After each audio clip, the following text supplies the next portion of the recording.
New Hampshire.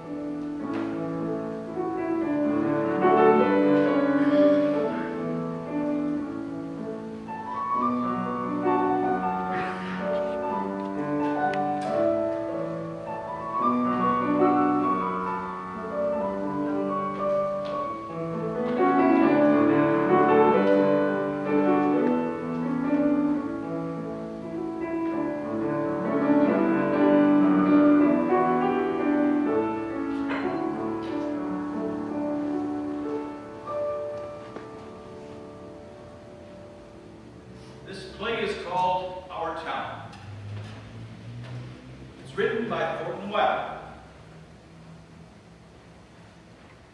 The name of the town is Grover's Corners, New Hampshire, just across the Massachusetts line. For those of you who don't use GPS yet, latitude is 42 degrees 40 minutes, longitude is 70 degrees 37 minutes. The first act shows a day in our town. The day is May 7th, 1901, and the time is just before dawn. The sky is beginning to show some streaks of light in the east there behind our mountain. Oh, the morning star gets wonderful bright. Just a minute before it has to go, doesn't it? But let me show you how our town lies. Right down here is Main Street. Way over there is the railway station. The tracks run this way. Across the tracks is Polish Town, a few Canuck families and the Catholic Church. Over there is the Congregational Church, the Presbyterians across the street. The Methodist and the Unitarian are over there, and the Baptists are down in the hollow by the river. Over here is the town hall and the post office combined. The jail is in the basement. William Jennings Bryan once made a speech from these very steps here. And all along Main Street here, there's a row of stores with horse blocks and hitching posts in front of them. The first automobile is going to come along in about 5 years. Belonged to Banker Cartwright, our town's richest citizen. He lives in that big white house up there in the hill. Over there is the grocery store and Mr. Morgan's drugstore. Most everybody in town manages to look into these two stores at least once a day. The public school is over yonder. High school's further out yet. 8:45 mornings, noontime, and 3 o'clock afternoons, the whole town can hear the yelling and screaming from those schoolyards. This is our doctor's house, Doc Gibbs. This is the front door. This is Mrs. Gibbs's garden. There's corn and peas and beans, hollyhock, and heliotrope, and a lot of burdock. In those days, the newspaper came out twice a week. The Grover's Corners Sentinel. This is Editor Webb's house. This is Mrs. Gibbs's garden. It's just like Mrs. Webb's, except there's a lot of sunflowers here too. And right here is a big butternut tree. It's a nice town, you know what I mean? Nobody very remarkable ever come out of it as far as we know. The earliest markings on the tombstone in the cemetery up there say 1670, 1680. There's Grovers and Cartwrights and Gibbses and Hersey's. The same names that are around here now. Well, as I said, it's just about dawn. The only lights on in town, there's a cottage across the tracks where a Polish mother just had twins. And over in the Joe Kroll house, where Joe Jr. is getting up so as to deliver the morning newspaper. And over in the depot, where Shorty Hawkins is waving the flag at 5:45 at Boston. There it is. Naturally, out in the country and all around, the lights have been on for some time, up to milking and so on. Town people just like to sleep late. So another day has begun. There's Doc Gibbs coming down Main Street now, coming back from that baby case. And there's Mrs. Gibbs coming downstairs to fix breakfast. Doc Gibbs died in 1930. The new hospital was named after him. Mrs. Gibbs died first, a lot earlier, in fact. She went out to visit her daughter, Rebecca, who married an insurance man in Canton, Ohio, and died there of pneumonia. Her body was brought back here. It was up in the cemetery now, mixed in with a mess of Gibbses and Herseys. She was Julia Hersey before she married Doc Gibbs in the Congregational Church right over there. In our town, we like to know the facts about everybody. There's Mrs. Webb come downstairs to fix her breakfast too. And that's Doc Gibbs. Got that call at 1:30 this morning. And there's Joe Kroll Jr. delivering Mr. Webb's Sentinel. Oh, morning, Dr. Gibbs. Morning, Joe. Somebody get sick though? No, just a pair of twins born over in Polishtown. Say, do you want your paper now? Yes, I'll take it. Anything serious happening in the world since Wednesday? Yes, sir. My school teacher, Miss Foster's getting married to a fellow over in Concord. I declare. How do you boys feel about that? Well, of course it's none of my business, but I think if a person starts out to be a teacher, she ought to stay one. How does that mean, Joe? Oh, fine, Doc. I never think about it at all. Only like you said, it always tells me when it's going to rain. What's it telling you today? It's gonna rain? No, sir. Sure? Yes, sir. That knee ever make a mistake? No, sir.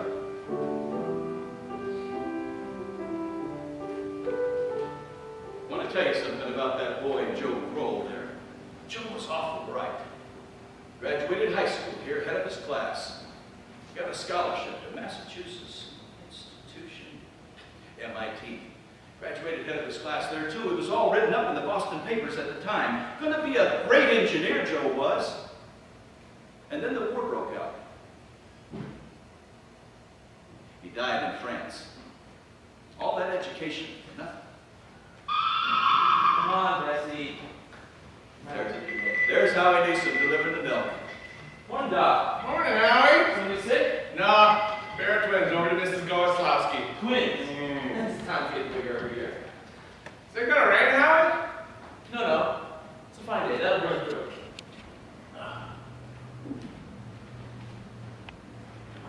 Hey, hello, Bessie. How old is she, Howie? She's going on 17. Bessie's mixed up about the route ever since the Lockhart stopped taking a quart of milk every day. She wants to leave LaPorte just the same. Keeps scolding me the whole trip. Morning, Howie. Morning, Mrs. Gibbs. Seems like you're late today. Yeah, something went wrong with the separator. I don't know what it was. Doc. Children! Howie. Children, time to get up! George, Rebecca! Come on, Bessie. Everything all right, Frank? Yes, I declare. Easy as kittens. Well, coffee will be ready. Bacon will be ready in a minute. Let me pour you some coffee. You'll be able to catch a couple hours sleep this morning. Mrs. Wentworth is coming by at 11. I can guess what that's all about. Stomach just isn't what it used to. All told, you won't get more than 3 hours sleep. Frank Gibbs, I don't know what's going to become of you. I do wish I could get you to go away someplace and take a rest. It would do you good. Emily, time to get up! Wally, it's 7 o'clock! Frank, you need to speak to George. Seems like something's come over him lately. He's no help to me at all. I can't even get him to chop the wood. Is he sassy to you? No, he just whines. All he thinks about is that baseball. George! Rebecca, you'll be late for school! George? George, look sharp! Yes, Mom. Don't you hear your mother calling you? Well, I guess I'll go up and catch 40 winks. Wally, Emily, you'll be late for school. Wally, you wash yourself good or I'll come up there and do it myself. Mom, what's that showing? Shh, don't make a noise. Your father's been out all night. He needs to sleep. Now, I washed and ironed the blue gingham for you specially. I hate that dress. Oh, hush now. Every day I go to school just like a sick turkey. Now, Rebecca, you always look very nice. Mama, George is going so at me. I'll come up there and slap the both of you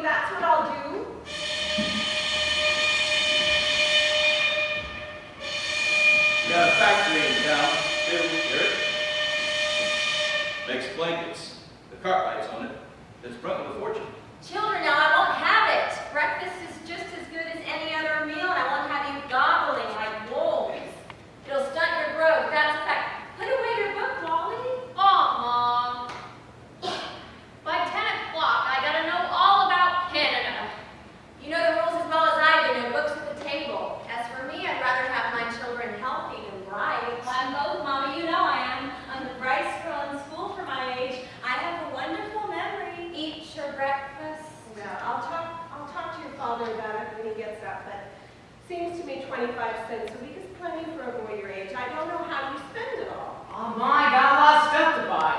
Strawberry phosphates, that's what you spend it on. I don't see how Rebecca comes to have so much money. She's got more than $1. I've been saving it up gradual. Well, dear, I do think it's a good idea to spend some every now and then. Mama, do you know what my favorite thing in the world is? Do you? Money. Eat your breakfast. Well, let's be fun. Congratulations. Remember that? Let's dance with me. Very nice, Ray. How do you have your feet?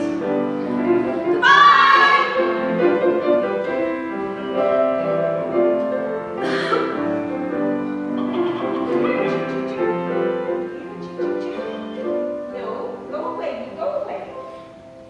Here, chick, chick, chick. What's the matter with you? All you ever do is fight. And you don't belong to me. Where did you come from? Don't be so scared. No one's going to hurt you. Ah, Merle, I'm so sorry. I didn't see you there. How's your cold? Well, I still get that tickly feeling in my throat. I told Charles I didn't know if I'd go to choir practice tonight. Wouldn't be any use. Well, have you tried singing over your voice? Yes, but somehow I can't do that and stay on the key. While I'm resting myself, I thought I'd string up some of these beans. Let me help. Beans have sure been good this year. I decided to put up 40 quarts if it kills me. The children say they hate them, but I notice they're able to get them down all winter.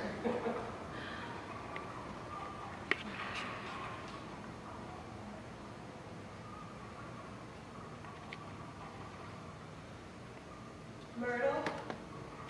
Myrtle, I have got to tell you something because if I don't tell somebody, I'll burst. What, Julia Gibbs? Here, give me some more of those beans. Myrtle, did one of those secondhand furniture men from Boston come to see you last Friday? No. Well, he called on me. At first I thought he was a patient, wanted to see Dr. Gibbs. He wormed his way into my parlor, and Myrtle Webb, he offered me $350 for Grandmother Wentworth's high boy as I'm sitting here. Why, Julia Gibbs? He did, that old thing. Why, it was so big I didn't know where to put it. I almost gave it away to Cousin Hester Wilcox. You're going to take it, aren't you? I don't know. You don't know. $350? What's come over you? Well, if I could get the doctor to take the money and go away someplace on a real trip, I'd sell it like that. Well, Myrtle, you know it's always been the dream of my life to see Paris, France. I know it sounds crazy, but for years I've been promising myself if we ever had the chance. What did the doctor say about it?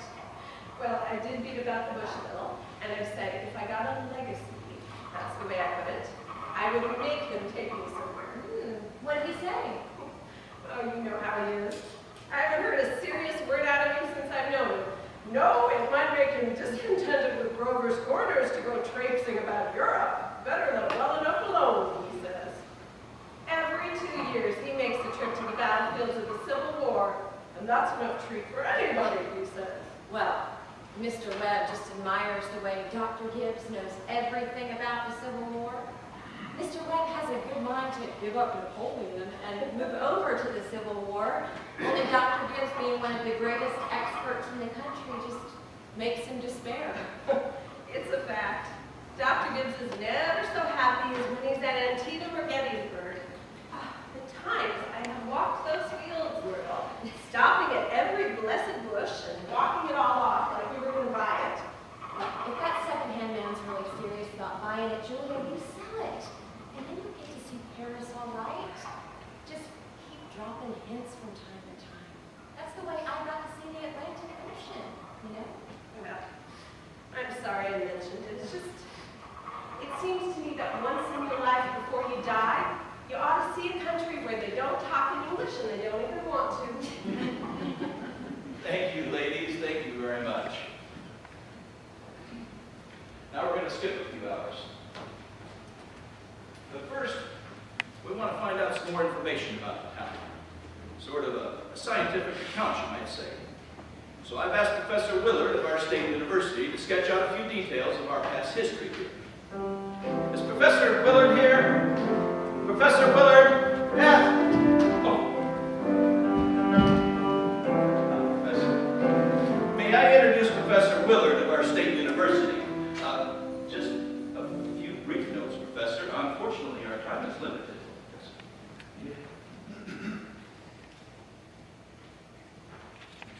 Grover's Corners. Let me see. Grover's Corners lies on the old Pleistocene granite of the Appalachian Range. I may say this is some of the oldest land in the world. We're very proud of that. A shelf of Devonian basalt crosses it with vestiges of Mesozoic shale and some sandstone outcroppings.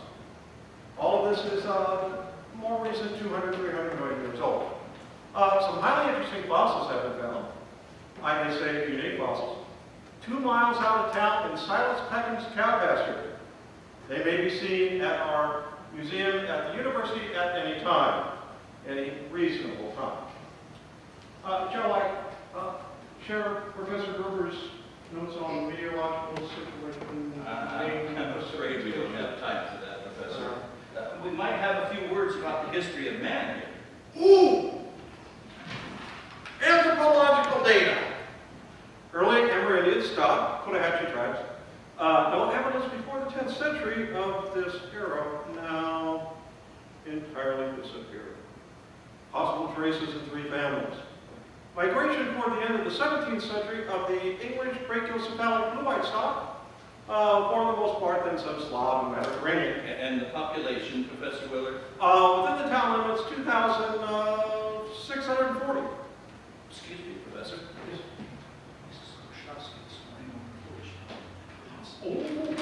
Yes, indeed. Population at the moment, 2,642. Postal district brings in 507 more, making a total of 3,149. More mortality and birth rates constant by the person's age. 6.032. Thank you very much, Professor. We're all very much obliged to you. This way, Professor. Yeah, thank you. Thank you very much. Thank you, Professor. Thank you very much. And now a political and social report from Editor Webb. Mr. Webb. He'll be in a minute. He just cut his hand while he was eating an apple. Thank you. Charles, everybody's waiting. Mr. Webb is publisher and editor of the Grover's Corner Sentinel. That's our local paper, you know. Charles. Well, I don't have to tell you that we're run here by a board of selectmen. All males vote at the age of 21. Women vote indirectly. We're lower middle class, sprinkling of professional men, 10% illiterate laborers. Politically, we're 86% Republicans, 6% Democrats, 4% Socialists, the rest indifferent. Religiously, we're 85% Protestants, 12% Catholics, the rest indifferent.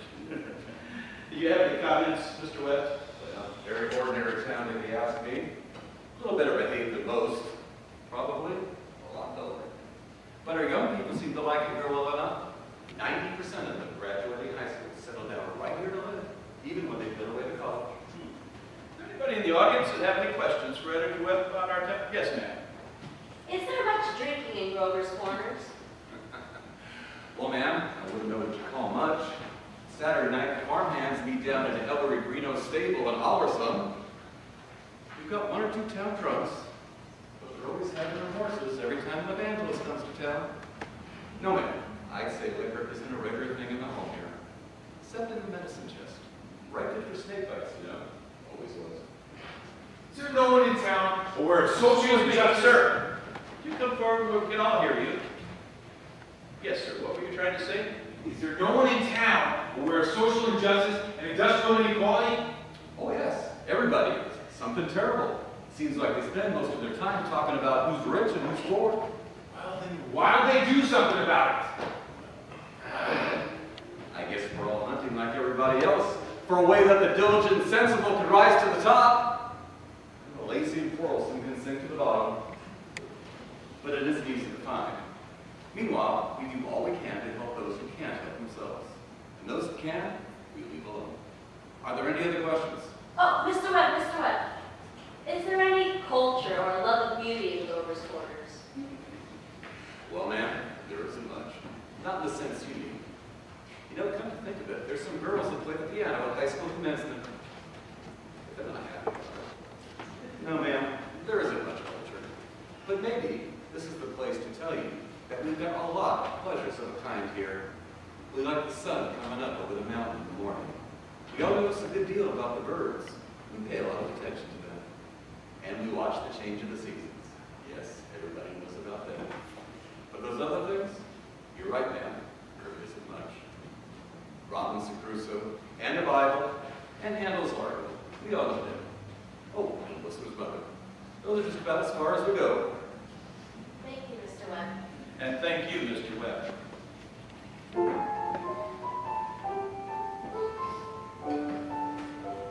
Now we're going to get back to the town. It's early afternoon. All 2,642 have had their lunches and the dishes have all been washed. There's an early afternoon calm in the town, buzzing and humming from the school buildings. Only a few buggies on Main Street. Horses are dozing at the hitching post. You remember what it's like. Doc Gibbs in his office over there, tapping people and making them say, ah. And Mr. Webb over there cutting his lawn. 1 man in 10 thinks it's a privilege to push his own lawnmower. No, sir.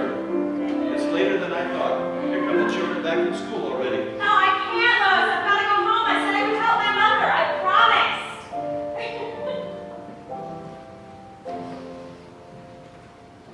Emily, walk simply.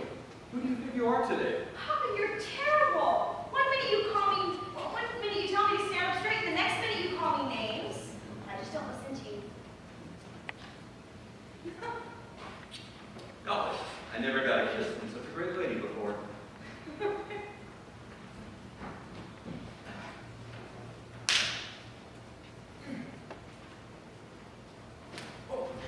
Oh, excuse me, Mrs. Forrest. You go out and play in the field, young man. You got no business playing baseball on Main Street. I'm so sorry, Mrs. Forrest. Hello, Emily. Hello. You made a fine speech in class today. Oh, well, I was really ready to make a speech about the Monroe Doctrine, but then at the last second, Miss Corcoran made me talk about the Louisiana Purchase instead. I worked an awfully long time on both of them. Gee, it's funny, Emily. For my window at night, I could just make out your head when you're doing your homework over in your room. Can you? You certainly do stick to it, Emily. I don't see how you can sit still that long. You must really like school. Oh, I just feel it's something we all have to go through. Yeah. I don't mind it, really. It passes the time. Yeah. Say, Emily, what say you and I make out a sort of a telegram from your window to mine? And at night you can give me a hint on one of those algebra problems. Oh, no, not the answers, Emily. Of course not the answers. Just a hint. Oh, I think hints are allowed, so if you get stuck, George, you just whistle to me and I'll give you some hints. You're just naturally bright, I guess, Emily. Just figure it's the way a person's born. Yeah. But you see, I want to be a farmer. And my Uncle Luke says that whenever I'm ready, I can go over and work on his farm. And if I'm any good, I can just gradually have it. You mean the house and everything? Yeah. Well, I better dig into the baseball field. Thanks a lot, Emily. Oh, good afternoon, Mrs. Webb. Good afternoon, George. So long, Emily. So long, George. Emily, come and help me string these beans for the winter. George Gibbs let himself have a real conversation, didn't he? Why, he's growing up. How old would George be? I don't know. Well, let's see, he must be almost 16. Mama, I made a speech today in class and I was very good. You must recite it to your father at supper. What was it about? Oh, the Louisiana Purchase. It was like silk off a spool. speeches all my life. Mama, are these big enough? Try and get them a little bigger if you can.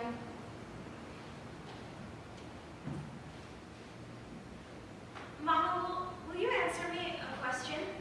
Serious? Seriously, dear, not serious. Seriously, will you? Well, of course I will. Mama, am I good looking? Well, yes, of course you are. All my children have good features. I'd be ashamed if they hadn't. Mama, that's not what I mean. What I mean is, am I pretty? I've already told you yes. Now that's enough of that. You have a nice, young, pretty face. I've never heard of such foolishness. Mommy, you never tell us the truth about anything. I am telling you the truth. Mama, were you pretty? Well, yes, I was, if I do say it. I was the prettiest girl in town, aside from Minnie Cartwright. Oh, well, Mama, you've got to say something about me a minute. Am I pretty enough to get anyone, to get people interested in me? Emily, you make me tired. Now stop it. You're pretty enough for all normal purposes. Come along now and bring that bowl with you. Mama, you're no help at all. Thank you, ladies, thank you very much. Now we're going to have to interrupt again here. Thank you, Mrs. Webb. Thank you, Emily. I think there's some more things that we need to explore about the town. I think this is a good time to tell you that the Cartwright interest had just begun building a new bank in Grover's Corners. And they had to go to Vermont for the marble, sorry to say. And they asked a friend of mine what they could put in the cornerstone that people would dig up 1,000 years from now. And of course, they put in a copy of the New York Times and a copy of Mr. Webb's Sentinel. We're kind of interested in this because some scientific fellows have found a way of painting all the reading matter with a glue. A silicate glue that would make keep for 1,000, 2,000 years. So we're putting in a Bible, and a copy of the Constitution of the United States, and a copy of the William Shakespeare plays. Well, what do you say, folks? What do you think? Babylon once had 2 million people in it. And the only thing we know about them were the names of the kings, some copies of some wheat contracts, and contracts for the sale of slaves. Yet every night, the families would sit down to supper, the father would come home from work, and the smoke would go up the chimney, same as here. Even in Greece and Rome, the only thing we know about the real lives of the people is what we can put together from the joking poems or the comedies that were written for the theater back then. So I'm going to put a copy of our play in the cornerstone, so that people 1,000 years from now will know a few more important facts about us, more than the Treaty of Versailles and the Limburg Flight. You see what I mean? So that people 1,000 years from now, this is the way we were in the provinces north of New York. At the beginning of the 20th century, this is the way we were in our growing up, and in our marrying, and in our living,